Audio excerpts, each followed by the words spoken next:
അസ്സലാമു അലൈക്കും വറഹ്മത്തുള്ളാഹി വബറകാതുഹു. നോമ്പ് 3 രൂപത്തിലുണ്ട്. ഒന്ന്, രാവിലെ മുതൽ വൈകുന്നേരം വരെ അവൻ പട്ടിണി കിടക്കുന്നുണ്ട്, പക്ഷേ അവൻ ചെയ്യാത്ത ഒരു തെറ്റുമില്ല.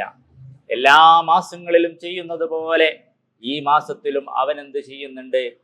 ഹറാമുകൾ ചെയ്യുന്നുണ്ട്, സിനിമ കാണുന്നുണ്ട്, കൂട്ടുകാരുമായി പാതിരാത്രിയിൽ ഉറക്കമൊഴിച്ചുകൊണ്ട് സിനിമകൾക്ക് പോകുന്നുണ്ട്.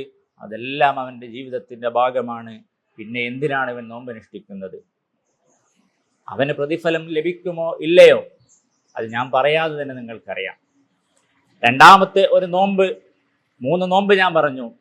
മൂന്നാമത്തെ നോമ്പ് എന്ന് പറയുന്നത് കുറച്ചുകൂടി ഗ്രേഡ് കൂടിയ സൂക്ഷ്മതയോടുകൂടി ജീവിക്കുന്ന മുത്തഖീങ്ങളാകുന്ന ഔലിയാക്കളുടെ ഒരു മേഖലയാണ്. അവരുടെ നോമ്പ് എന്ന് പറയുന്നത് ഓരോ സെക്കൻഡും അല്ലാഹ് അല്ലാഹ് എന്ന ചിന്തയോടുകൂടി അല്ലാതെ അവർ നോമ്പനുഷ്ഠിക്കുന്നില്ല. ഒരു സെക്കൻഡ് പോലെ അവരുടെ ചിന്ത മാറാത്ത രൂപത്തിൽ അള്ളാഹു എന്ന ചിന്തയോടുകൂടി 24 മണിക്കൂറും ഇബാദത്തിൽ കഴിയുന്നവർ.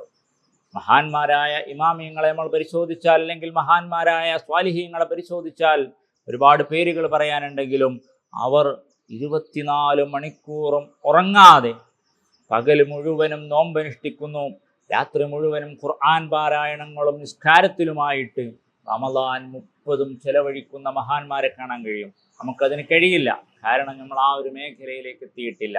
രണ്ടാമത്തെ വിഭാഗത്തെ കുറിച്ച് പറയുകയാണ്. രണ്ടാമത്തെ വിഭാഗം എന്ന് പറഞ്ഞാൽ അതിലേക്ക് നമുക്കാകാൻ കഴിയും. എങ്ങനെയാണ്? ഹിഫ്ളുൽ ഐൻ, നമ്മുടെ കണ്ണിനെ ഞങ്ങൾ എന്ത് ചെയ്യണം? നോമ്പനുഷ്ഠിക്കുന്ന ഞാനും നിങ്ങളും കണ്ണിനെ സൂക്ഷിക്കണം. എങ്ങനെയാണ് കണ്ണിനെ സൂക്ഷിക്കുക? ളുഹർ നിസ്കരിച്ച് പുറത്തേക്ക് ഇറങ്ങുമ്പോൾ റോഡിലൂടെ പോകുന്ന ഇന്നത്തെ കാലഘട്ടത്തിൽ അർദ്ധനഗ്നയായ സ്ത്രീകൾ റോഡിലൂടെ പോകുന്ന നമുക്ക് കാണാൻ കഴിയും. അവരെ നമുക്ക് നോമ്പനുഷ്ഠിക്കുന്ന സമയത്തും കാണാൻ പറ്റൂല, അല്ലാത്തപ്പോഴും കാണാൻ പറ്റൂല. നോമ്പനുഷ്ഠിക്കുമ്പോൾ പ്രത്യേകിച്ച് കാണരുത്. അപ്പോൾ ആ ഹറാമിലേക്ക് നോക്കാനുള്ള ഒരവസരമുണ്ടായിട്ടും നോമ്പാണ് പടച്ചവനെ, എൻ്റെ നോമ്പിൻ്റെ കൂലി നഷ്ടപ്പെടുമല്ലോ എന്ന ചിന്തയോടുകൂടി നേരത്തെ പറഞ്ഞ മുത്തഖിയാകാൻ, തെറ്റ് ചെയ്യാൻ അവസരമുണ്ടായിട്ടും അത് ചെയ്യാതെ കണ്ണ് ആ ഹറാമിൽ നിന്നൊന്ന് തെറ്റി, റബ്ബേ എനിക്ക് കാണാൻ പാടില്ല, അത് ഹറാമാണെന്ന് ചിന്തയോടുകൂടി ഒന്ന് മാറി നിന്നാൽ അവൻ മുത്തഖിയായി മാറും, തഖ്വയുള്ളവനായി. അപ്പോൾ ഈ രണ്ടാമത്തെ വിഭാഗത്തിലേക്ക് നമുക്കാകാൻ കഴിയും. പക്ഷെ എന്തു വേണം? നമ്മുടെ ശരീരത്തെ അതിനുവേണ്ടി പരിശീലിപ്പിച്ചെടുക്കണം. യഥാർത്ഥത്തിൽ പരിശുദ്ധമായ റമദാൻ മാസം എന്ന് പറയുന്നത് നമ്മുടെ ശരീരവും മനസ്സും ശുദ്ധിയാകാൻ കഴിയുന്ന ഒരു പർണശാലയാണ്, ഒരു പാഠശാലയാണ്. അതിലേക്ക് നമ്മൾ എന്തു വേണം? അതിനെ പരിശീലിപ്പിച്ച് ആ ഒരു രൂപത്തിലേക്ക് കൊണ്ടുവരണം. അപ്പോൾ ഞാനൊന്ന് പറഞ്ഞു, ഹിഫ്ളുൽ ഐൻ, കണ്ണിനെ നമ്മൾ ഹറാമിൽ നിന്ന് സൂക്ഷിക്കണം. നമ്മുടെ കൈകളിലുള്ള ഫോൺ, 24 മണിക്കൂറും നമ്മുടെ കയ്യിൽ ഇന്ന് ഫോണില്ലാത്ത ഒരാളുമില്ല. കിടക്കുന്ന സമയത്ത് പോലും തലയിണക്കടിയിൽ വെച്ച് കിടന്നുറങ്ങുന്നവരാണ് ഞാനും നിങ്ങളും. ഈ ഫോൺ ഒന്ന് എടുത്തു നോക്കിയാൽ യൂട്യൂബുകളിലും ഇൻസ്റ്റഗ്രാമുകളിലും ഫേസ്ബുക്കിലും എല്ലാം നമ്മളിങ്ങനെ സ്ക്രോൾ ചെയ്ത് ഇങ്ങനെ പോകും. നമ്മുടെ സമയം കളയുന്നു എന്നത് വേറൊരു വിഷയം. അതിൽ കാണുന്ന വസ്ത്രം ധരിക്കാത്ത അർദ്ധനഗ്നകളായ സ്ത്രീകളും അല്ലെങ്കിൽ അതുപോലെയുള്ള സിനിമകളും അതുപോലെയുള്ള വീഡിയോകളും കണ്ട് സമയം കളയുമ്പോൾ അള്ളാഹുവേ എനിക്ക് നോമ്പാണല്ലോ, ഞാനിത് കാണാൻ പാടില്ലല്ലോ എന്ന് വിചാരിച്ചത് പൂട്ടി മാറ്റി വെക്കാൻ നമുക്ക് മനസ്സുണ്ടോ? അവിടെയാണ് തഖ്വയുള്ളവനാവും. അപ്പോൾ ആദ്യത്തത് ഹിഫ്ളുൽ ഐൻ, കണ്ണിനെ ഹറാമിൽ നിന്ന്, തെറ്റായ കാര്യങ്ങളിൽ നിന്ന് കണ്ണിനെ മാറ്റിവെക്കണം. 2, ഹിഫ്ളുൽ ഉസ്ൻ, ചെവി സൂക്ഷിക്കണം. ഹറാമായതൊന്നും കേൾക്കാൻ പാടില്ല. അത് പറയുമ്പോൾ അതിനോട് കൂട്ടിപ്പറയാം ഹിഫ്ളുൽ ലിസാൻ, നാവിനെയും സൂക്ഷിക്കണം. ഗീബത്ത് പറയുന്നത് പോലെ തന്നെ തെറ്റാണ് ഗീബത്ത് കേൾക്കുന്നത്. ഗീബത്ത് പറഞ്ഞത് ഞാനല്ലല്ലോ, അവനല്ലേ പറഞ്ഞത്, ഞാൻ കേട്ടല്ലേ ഉള്ളൂ, എന്നാലും പറഞ്ഞവന്റെ അതേ ശിക്ഷ ഗീബത്ത് കേട്ടവനും ലഭിക്കും. ഗീബത്ത് വലിയ ദോഷമായി കണ്ട മഹാന്മാരാണ് മുൻഗാമികളാകുന്ന മഹത്തുക്കൾ മുഴുവനും. ഇമാമുൽ ബുഖാരി റളിയല്ലാഹു അൻഹു അവിടുന്ന് പറയുന്നത് കാണാം, ഗീബത്ത് പറയുന്നത് തെറ്റാണെന്നറിഞ്ഞ നിമിഷം മുതൽ ഞാൻ മരണം വരെ ഗീബത്ത് പറയാനോ അത് കേൾക്കാനോ നിന്നിട്ടില്ല എന്ന് ബുഖാരി ഇമാം പറയുന്ന റിപ്പോർട്ടിൽ നമുക്ക് കാണാൻ കഴിയും. ഒരുപാട് മഹത്തുക്കൾ പ്രായപൂർത്തിയായ പ്രായം മുതൽ ഗീബത്ത് പറയുന്നത് തെറ്റാണെന്ന് മനസ്സിലാക്കിയ ആ നിമിഷം മുതൽ പിന്നീട് ഗീബത്ത് പറയാനോ കേൾക്കാനോ പോകാത്ത മഹാന്മാരുടെ ചരിത്രം നമുക്ക് ഒരുപാട് വായിക്കാനുണ്ട്. നമ്മൾ വിചാരിക്കും, എന്താ ഇപ്പോൾ ഗീബത്ത് പറഞ്ഞു? ഉസ്താദെ ഞാനൊന്നും പറഞ്ഞില്ല, ഞാൻ എന്താ പറഞ്ഞത്? അത് അവൻ പോണുണ്ട് ഉസ്താദെ, അവനെക്കുറിച്ച് കുറച്ച് കാര്യങ്ങൾ പറയാനൊക്കെ ഉണ്ട്, പക്ഷെ നോമ്പല്ലേ, അവനൊന്നും പറയല്ല. അവനെക്കുറിച്ച് ഒന്നും പറഞ്ഞിട്ടില്ല. എന്താ പറഞ്ഞത്? അവനെക്കുറിച്ച് കുറച്ച് കാര്യം പറയാനുണ്ട്, പക്ഷെ നോമ്പായതുകൊണ്ട് ഞാൻ പറയണ്ട, അത്രയും മതി. അവനെക്കുറിച്ചുള്ള ഗീബത്തായി. യഥാർത്ഥത്തിൽ അശുദ്ധിന, വ്യഭിചാരത്തെക്കാൾ ശക്തമായ തെറ്റാണ് ഗീബത്ത് എന്ന് മഹാന്മാർ രേഖപ്പെടുത്തുന്നു. കാരണം എന്തേ? വ്യഭിചാരം ചെയ്തവർ, തെറ്റ് ചെയ്തവർ, തെറ്റു പല രൂപത്തിലുമുണ്ട്. വൻപാപങ്ങളുണ്ട്, ചെറുപാപങ്ങളുണ്ട്. വലിയ ദോഷങ്ങൾ ചെയ്തവർ, വ്യഭിചാരം ചെയ്തവർ, അവർ അള്ളാഹുവിനോട് നസൂഹായ തൗബ ചെയ്താൽ, ആ തൗബ അള്ളാഹു സ്വീകരിച്ചാൽ അവൻ രക്ഷപ്പെട്ടു. വേറൊരാളോട് ചോദിക്കാനില്ല. റബ്ബിനോട് കരഞ്ഞു ദുആ ചെയ്താൽ, ഒരു വട്ടം തൗബ ചെയ്തിട്ട് ഇത് റബ്ബ് സ്വീകരിച്ചിട്ടുണ്ടാവും എന്ന് വിചാരിച്ച പോലല്ല. തെറ്റ് ചെയ്തതിനെക്കുറിച്ച് എപ്പോഴും ഒരു പേടിയും, എപ്പോഴും അള്ളാഹുവിനോട് പുറക്കലിനെ ചോദിച്ചുകൊണ്ടേയിരിക്കണം, തൗബ ചെയ്തുകൊണ്ടേയിരിക്കണം. അങ്ങനെ ഒരാൾ തൗബ ചെയ്താൽ വൻ ദോഷങ്ങൾ അള്ളാഹു തആല പുറത്തു തരും. എന്നാൽ ഗീബത്ത് പൊറുക്കൂല. കാരണം എന്തേ? ഞാൻ നിങ്ങളെക്കുറിച്ച് ഗീബത്ത് പറഞ്ഞാൽ നിങ്ങൾ പൊരുത്തപ്പെട്ട് തരാതെ ഞാൻ ചെയ്ത ആ തെറ്റ് അള്ളാഹു തആല പൊറുക്കൂല. ഞാൻ നിങ്ങളെക്കുറിച്ചൊരു കുറ്റം പറഞ്ഞു, എന്നാൽ ഞാൻ നിങ്ങളുടെ അടുത്ത് വന്ന് പറയണം, ഞാൻ നിങ്ങളെക്കുറിച്ച് അറിയാതെ ഇന്നത് പറഞ്ഞുപോയി, നിങ്ങളെനിക്ക് പൊരുത്തപ്പെട്ട് തരണം എന്ന് പറഞ്ഞ് അയാളുടെ പൊരുത്തം വാങ്ങിക്കാതെ എനിക്ക് റബ്ബ് പുറത്തു തരൂല. അപ്പൊ എത്ര ശക്തമാണ്! അങ്ങനെ ഒരാളോട് പോയി പൊരുത്തപ്പെടിപ്പിക്കാതെ ഒരാൾ 40 വർഷം ഒരുമിച്ച് ഹജ്ജ് ചെയ്താലും, വർഷങ്ങൾ പോയി 40 വർഷം തുടർച്ചയായി ഹജ്ജ് ചെയ്താലും, 40 വർഷം തുടർച്ചയായി ഇത്തിക്കാഫിരുന്നാലും അയാളുടെ ആ ഒരു തെറ്റ് അള്ളാഹു പൊറുക്കൂല. അത് ആ വ്യക്തി പുറത്തു കൊടുക്കണ്ട.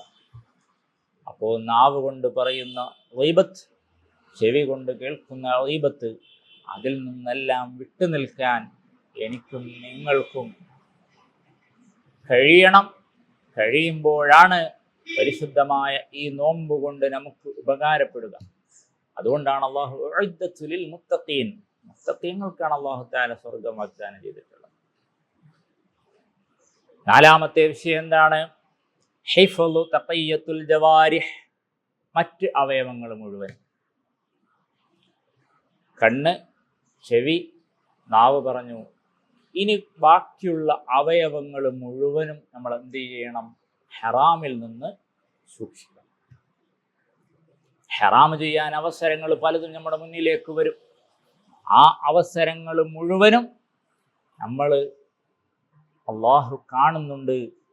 അള്ളാഹു നമ്മളുടെ എല്ലാ കാര്യങ്ങളും, മറവിലായിരുന്നാലും റോഡുകളിലായിരുന്നാലും പരസ്യമായാലും രഹസ്യമായാലും റബ്ബ് കാണുന്നുണ്ട് എന്ന ചിന്ത നമ്മുടെ ഉള്ളിൽ വേണം. ആ ചിന്തയിലാണ് നമ്മുടെ പ്രവർത്തനങ്ങൾ മുഴുവൻ ഉണ്ടാകേണ്ടത്. നമ്മുടെ കൈകാലുകൾ കൊണ്ട്, ശരീരത്തിൻ്റെ അവയവങ്ങൾ കൊണ്ട് തെറ്റുകളൊന്നും ചെയ്യാതെ സൂക്ഷ്മതയോട് ജീവിച്ചാൽ അയാളുടെ ആയുസ്സിൽ ബറക്കത്തും ശരീരത്തിന് നല്ല ഖുവ്വത്തുണ്ടാകും. ശരീരത്തിന് നല്ല ആരോഗ്യമുണ്ടാകും. 100 വയസ്സായാലും അയാളുടെ ശരീരത്തിൻ്റെ ഓരോ അവയവങ്ങൾക്കും അല്ലാഹു തആല നല്ല ആരോഗ്യം നൽകും. ഖാലി ത്വയ്യിബ് എന്ന് പറയുന്നൊരു മഹാനുണ്ട്. അദ്ദേഹത്തിൻ്റെ ചരിത്രം നമുക്ക് കാണാൻ കഴിയും. അദ്ദേഹത്തിൻ്റെ 100ാമത്തെ വയസ്സിലും അദ്ദേഹം കപ്പല് കരക്കിങ്ങനെ അടുത്തിട്ട്, പിന്നെ എന്തെങ്കിലും ഒരു ബോട്ടിലോ വഞ്ചിയിലോ വേണം നമുക്ക് കരയിലേക്ക് കറക്കാനെടുത്താൻ. ഒരു ഗ്യാപ്പ് ഉണ്ടാവുമല്ലോ. ലക്ഷദ്വീപിലൊക്കെ പോയവർക്ക് അറിയാൻ കഴിയും. ആ കപ്പലിൽ നിന്ന് കരയിലേക്കുള്ള ചെറിയൊരു ഗ്യാപ്പ്, അതിൽ നമുക്ക് വഞ്ചിയോ അതല്ലെങ്കിൽ മറ്റു അതുമായി ബന്ധപ്പെട്ട ബോട്ടോ അതിലൂടെ ഇപ്പുറത്തേക്ക് എത്താനുള്ള ആ ഒരു ഗ്യാപ്പ് അദ്ദേഹം ആ വഞ്ചി ഉപയോഗിക്കാതെ ചാടുമായിരുന്നു. എത്രാമത്തെ വയസ്സിൽ? 100 വയസ്സിലും. അപ്പൊ എല്ലാവരും ചോദിക്കും, നിങ്ങളിങ്ങനെ ചാടിയ നിങ്ങളുടെ കാലൊടിയൂലേ?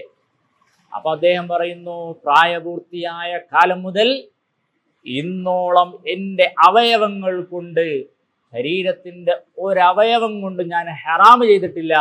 അതുകൊണ്ട് എനിക്ക് നല്ല ആരോഗ്യമാണ്, എനിക്കൊന്നും പറ്റില്ല. നിങ്ങൾ ആലോചിച്ച് നോക്കൂ, നമ്മുടെ ശരീരം കൊണ്ട് നമ്മൾ ചെയ്യുന്ന തെറ്റുകൾക്കനുസരിച്ചാണ് നമുക്ക് രോഗങ്ങളും മറ്റു പ്രയാസങ്ങളും അല്ലാഹു തആല തരുന്നത്. അവയവങ്ങൾ കൊണ്ട് ഒരു ഹറാമും ചെയ്യാത്തത് കൊണ്ട് 100 വയസ്സായിട്ടും അദ്ദേഹത്തിനൊരു കപ്പലിൽ നിന്ന് എടുത്ത് ചാടാനുള്ള കഴിവും ആരോഗ്യവും അള്ളാഹു കൊടുത്തെങ്കിൽ, തെറ്റുകളിൽ നിന്ന് വിട്ടുനിന്നാൽ അള്ളാഹു തആല നമുക്ക് എത്ര അനുഗ്രഹങ്ങളാണ് തരിക. പിന്നെ നോമ്പ് സ്വീകരിക്കാനുള്ള മറ്റൊരു മാർഗമാണ് ഉറക്കവും ഭക്ഷണവും കുറക്കുക എന്നുള്ളത്. ഇന്ന് നമ്മുടെ അശ്രദ്ധന്മാരാണ്, ഗഫലത്താണ്. ഉറക്കം എന്ന് പറയുന്നത് സുബ്ഹിയെ പോലും ഖളാഅക്കുന്ന രൂപത്തിലാണ്. ഇനി വേണമെങ്കിൽ നമ്മുടെ ഈ റമളാൻ മാസം 30 ദിവസവും കൃത്യമായി ഇബാദത്ത് ചെയ്തിട്ട് പെരുന്നാൾ നിസ്കാരം കഴിഞ്ഞ് അങ്ങോട്ട് പോയി രാവിലത്തെ ഭക്ഷണം കഴിച്ചിട്ട് ഒരു ഉറക്കാണ്. പെരുന്നാളിനൊന്നും ലോഹറില്ല. നമ്മുടെ ഗഫലത്ത് നോക്കണം. 30 ദിവസം നോമ്പ് അനുഷ്ഠിച്ചിട്ട് ആ നോമ്പ് അല്ലാഹു തആല സ്വീകരിച്ചോ ഇല്ലയോ അവിടെ അറിയാൻ കഴിയും. രാവിലെ മുതൽ വൈകുന്നേരം വരെ ഭക്ഷണപാനീയങ്ങൾ ഒഴിവാക്കി എന്നതിൻ്റെ പേരിൽ നോമ്പ് തുറന്നാൽ അപ്പോൾ തുടങ്ങും ഒരു മത്സരമാണ്. മുന്നിലിരിക്കുന്ന കടികളും ഫ്രൂട്ട്സുകളും ഒക്കെ അതെല്ലാം ആവശ്യത്തിന് കഴിക്കാനുള്ളതാണെങ്കിലും അത് അമിതമാകരുത്. കൽബ് നന്നാകാനുള്ള മരുന്നിൽ ഒന്നാണ് വയറ് പകുതി ഭക്ഷണം കഴിക്കുക, അല്ലെങ്കിൽ 1/3 ഭക്ഷണം കഴിക്കുക. ആവശ്യത്തിന് മാത്രം ഭക്ഷണം കഴിക്കുക. കൽബ് ശുദ്ധിയാകാൻ 5 കാരണങ്ങൾ മഹാന്മാർ രേഖപ്പെടുത്തിയ ഒരു ബൈത്ത് നമുക്ക് കാണാൻ കഴിയും. അതിൽ പറയുന്നു, ഭക്ഷണം ആവശ്യത്തിന് മിതമായി കഴിക്കുക. ഇബാദത്ത് ചെയ്യാനും ഇബാദത്തിൽ കൂടുതൽ താല്പര്യമുണ്ടാകാനും ഭക്ഷണം അമിതമായി കഴിക്കാതിരുന്നാൽ തന്നെ മതിയാകും. ഒരുപാട് കഴിച്ചാൽ പിന്നെ ഉറക്കം തൂങ്ങും, ക്ഷീണം വരും, ഇബാദത്തുകൾക്ക് തടസ്സം വരും. അപ്പോൾ അതെല്ലാം നമ്മുടെ നോമ്പിനെ ബാധിക്കും. അവസാനത്തെ പോയിന്റിലേക്ക് ഞാൻ കടക്കുകയാണ്. നോമ്പ് സ്വീകരിക്കാൻ നമ്മുടെ കൽബിൽ ഒരു ചിന്തയുണ്ടാകണം. അല്ലാഹുവേ, ഞാൻ പകൽ മുഴുവൻ നോമ്പനുഷ്ഠിച്ചു, ഈ നോമ്പ് എന്നിൽ നിന്ന് നീ സ്വീകരിക്കുമോ റബ്ബേ? നീ സ്വീകരിക്കുമോ റബ്ബേ? നീയല്ലാതെ ഞങ്ങൾക്ക് വേറെ ആരാധ്യനില്ല. നിനക്ക് വേണ്ടി ഞങ്ങൾ പകലന്തിയോളം ഭക്ഷണപാനീയങ്ങളും മറ്റ് വിചാരങ്ങളും മാറ്റിവെച്ച് ഇബാദത്ത് ചെയ്തിട്ട് ഇത് നീ സ്വീകരിച്ചില്ലെങ്കിൽ ആഖിറത്തിൽ നമ്മൾ പെട്ടുപോകും റബ്ബേ, നീ സ്വീകരിക്കണം റഹ്മാനെ എന്ന ഒരു പേടി ഏത് ഇബാദത്തിനും വേണം. അതുപോലെ നോമ്പിനും വേണം.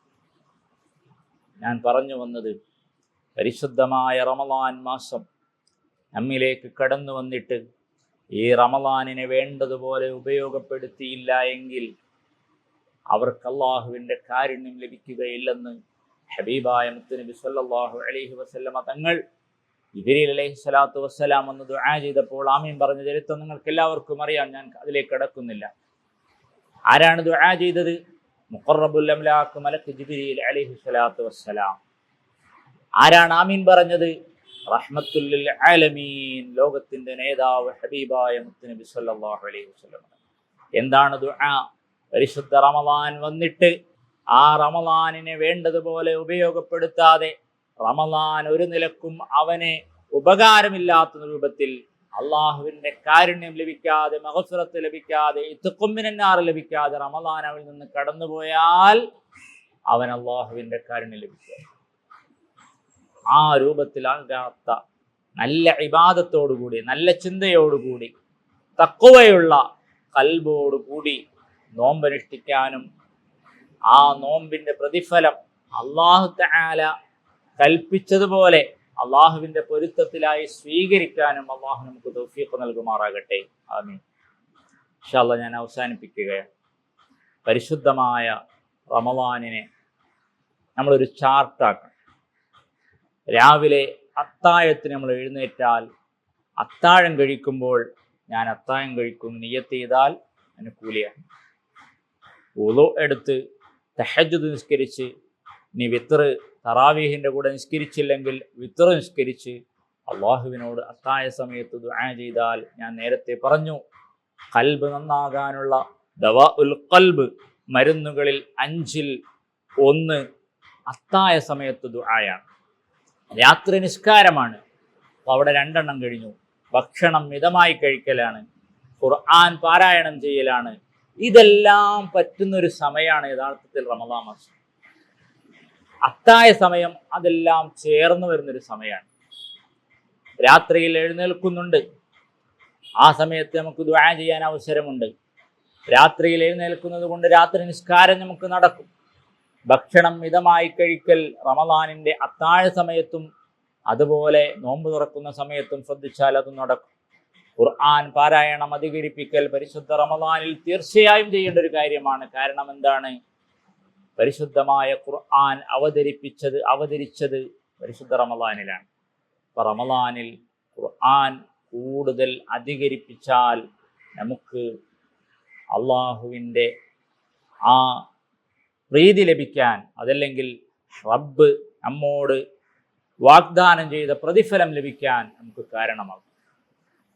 അപ്പോൾ നമ്മോട് തഹജ്ജുദ് നിസ്കരിച്ചു, ദുആ ചെയ്തു, അല്പം ഖുർആൻ ഓതി, ബാങ്ക് വിളിക്കുമ്പോൾ പുരുഷന്മാർ പള്ളിയിൽ പോകുക, സ്ത്രീകൾ വീട്ടിൽ നിസ്കരിക്കുക. സുബ്ഹി നിസ്കാരം കഴിഞ്ഞ് ഉദയം വരെ, സൂര്യോദയം വരെ അവിടെ ഇരുന്ന് ഖുർആനുകളും ദിക്റുകളും മറ്റ് ഇബാദത്തുകളിലുമായി ഒരാൾ കഴിഞ്ഞാൽ, സുബ്ഹി നിസ്കാരം കഴിഞ്ഞ് സൂര്യോദയം വരെ ഒരാൾ ഇബാദത്തുകൾ ചെയ്ത്, വീട്ടിൽ സ്ത്രീകളും പള്ളിയിൽ പുരുഷന്മാരും അതേ സ്ഥലത്തിരുന്ന് ഇബാദത്തുകൾ ചെയ്ത് ഖുർആൻ ഓതി, ദിക്റ് ചൊല്ലി, സ്വലാത്ത് ചൊല്ലി, അള്ളാഹുവിനോട് ദുആ ചെയ്ത് ആ സമയം വരെ ഇരുന്നു. ഇനി ഒരാൾ ളുഹാ നിസ്കരിക്കാൻ ആഗ്രഹിക്കുന്നുണ്ടെങ്കിൽ ളുഹായും നിസ്കരിച്ചാൽ ഒരു ഹജ്ജ് ചെയ്ത പ്രതിഫലം കിട്ടും. ഒരു ഹജ്ജിന്റെ പ്രതിഫലം എന്താണ് പറഞ്ഞത്? ഉമ്മ പ്രസവിച്ച കുട്ടിയെപ്പോലെയാകുമെന്ന് ഞാൻ നേരത്തെ പറഞ്ഞു. അപ്പോൾ ഒരു പ്രഭാതത്തിൽ ഞാനും നിങ്ങളും ചെയ്യുന്ന ആ ഒരു സൽക്കർമ്മം, കുറഞ്ഞ സമയത്ത് സൽക്കർമ്മം, ഒരു ഹജ്ജിന്റെ പ്രതിഫലം ലഭിച്ചു. 30 ദിവസവും തുടർച്ചയായി ചെയ്താൽ 30 ഹജ്ജ് ചെയ്ത പ്രതിഫലം പരിശുദ്ധ റമദാൻ നമുക്ക് നേടിയെടുക്കാൻ കഴിയും. അതിനുശേഷം നിങ്ങൾ നിങ്ങളുടേതായ ജോലി തിരക്കുകളിലേക്ക് പോവുകയാണ്. ആണുങ്ങളും അതല്ലെങ്കിൽ ചില ആളുകൾ സ്ത്രീകളും ജോലിക്ക് പോകുന്നുണ്ട്. ഇനി ഇവിടെ നമുക്ക് പറയാം, സ്ത്രീകൾ വീട്ടിൽ ജോലിയിൽ വ്യാപൃതരാകുന്നു, പുരുഷന്മാർ പുറത്തേക്ക് ജോലിക്ക് പോകുന്നു. രണ്ടുപേരും നിയ്യത്ത് എന്താണ്? എൻ്റെ ഭർത്താവിനും എൻ്റെ കുടുംബത്തിനും വേണ്ടി ഞാൻ അടുക്കളയിൽ ജോലി ചെയ്യുന്നു, വീട് വൃത്തിയാക്കുന്നു, മറ്റു കാര്യങ്ങൾ ചെയ്യുന്നു. സ്ത്രീകൾ കരുതാം ആ നിയ്യത്ത് കൊണ്ട് കൂലി കിട്ടും. പുരുഷന്മാർ എൻ്റെ ഭാര്യക്കും എൻ്റെ ഉമ്മക്കും എൻ്റെ ഉപ്പക്കും എൻ്റെ കുട്ടികൾക്കും വേണ്ടി ഞാൻ ജോലിക്ക് പോകുന്നു, അവിടെയും പ്രതിഫലം ലഭിക്കും. അങ്ങനെ നിയ്യത്തുകൾ അള്ളാഹുവിൻ്റെ കൂലി ആഗ്രഹിച്ചുകൊണ്ട് ചെയ്ത് അവസാനം വൈകുന്നേരം ജോലി കഴിഞ്ഞ് തിരിച്ചു വരുമ്പോൾ ആ നോമ്പ് തുറക്കുന്ന സമയത്ത് എല്ലാവരും കൂടിയിരുന്ന് സുബ്ഹാനല്ലാഹി വബിഹംദിഹി സുബ്ഹാനല്ലാഹിൽ അലീം വബിഹംദിഹി അസ്തഗ്ഫിറുല്ലാഹ് എന്ന ദിക്റൊക്കെ ചൊല്ലി ദുആ ചെയ്ത് നോമ്പ് തുറന്ന് മഗ്‌രിബ് നിസ്കരിച്ചു, അല്പം ഭക്ഷണം കഴിച്ചു, തറാവീഹ് നിസ്കരിച്ചു, ബാക്കി എന്തെങ്കിലും കഴിക്കണമെങ്കിൽ അത് കഴിച്ച് ഒരല്പസമയം വിശ്രമിച്ച് കിടന്നുറങ്ങിയാൽ ഒരു ദിവസം മുഴുവനും ഇബാദത്തിൻ്റെ ഒരു ചാർട്ട് ഏകദേശം നമുക്ക് തയ്യാറാക്കാൻ കഴിയും. ആ രൂപത്തിൽ ഓരോ ദിവസവും നമ്മുടെ കൽബിൽ ചിന്ത വേണം, റബ്ബേ ഇന്ന് ഞാൻ ഹറാമൊന്നും ചെയ്തിട്ടില്ലല്ലോ, ഇന്നത്തെ നോമ്പിൻ്റെ കൂലി എനിക്ക് ലഭിക്കുമല്ലോ എന്ന ചിന്ത നമ്മുടെ ഓരോരുത്തരുടെയും കൽബിൽ വേണം. അല്ലാഹു തആല നമ്മുടെ ഇബാദത്തുകൾ മുഴുവനും സ്വീകരിക്കുമാറാകട്ടെ. പരിശുദ്ധ റമളാൻ അനുകൂലമായി സാക്ഷി നിൽക്കുന്നവരുടെ കൂട്ടത്തിൽ അള്ളാഹു നമ്മെ എല്ലാവരെയും ഉൾപ്പെടുത്തുമാറാകട്ടെ. നമ്മിൽ നിന്ന് വിട പറഞ്ഞു പോയ ഉമ്മവാപ്പമാർ, കൂട്ടുകുടുംബങ്ങൾ, ഉസ്താദുമാർ, മശായിഖന്മാർ എല്ലാവരുടെയും ഖബർ ജീവിതം അള്ളാഹു തആല സന്തോഷത്തിലാക്കി കൊടുക്കുമാറാകട്ടെ. ജീവിച്ചിരിക്കുന്ന ഉമ്മവാപ്പമാർക്ക് അള്ളാഹു ആഫിയത്തുള്ള ദീർഘായുസ്സും അവരുടെ തണലിലായി ഒരുപാട് നാൾ ജീവിക്കാനുള്ള തൗഫീഖും അള്ളാഹു നമുക്ക് നൽകി അനുഗ്രഹിക്കുമാറാകട്ടെ. വആഖിറു ദഅവാനാ അൽഹംദുലില്ലാഹി റബ്ബിൽ ആലമീൻ. അസ്സലാമു അലൈക്കും വറഹ്മത്തുള്ളാഹി വബറകാതുഹു.